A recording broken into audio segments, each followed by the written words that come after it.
The panel will be supplied with lengths of steel track, usually 2, a number of button fix attachments and safety tethers, usually 4. An equal number of green buttons will also be supplied separately to the panel.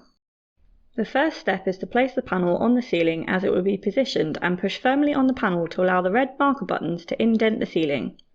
Take care to push from directly below the frame to avoid damage to the panel, and watch out for protruding fibres when pushing. Once the ceiling has been marked, place the panel carefully on a flat surface and fit the steel track according to the supplied layout plan.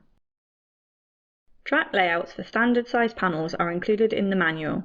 Where possible, ensure that they are screwed to timber or a similar rigid attachment point.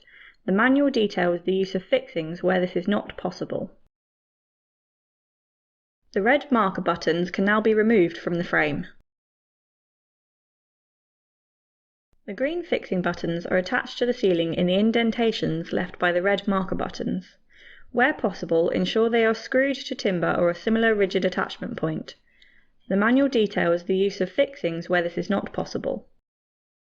The panel is now lifted up to the ceiling and the safety tethers clipped into the steel track. Ensure the tether is fully hooked into the track and that the clip is closed. Finally, the panel is lifted into its final position and the green buttons engaged with the attachment point on the panel frame. Once all buttons are in place, slide the panel across to click them in and secure the panel to the ceiling.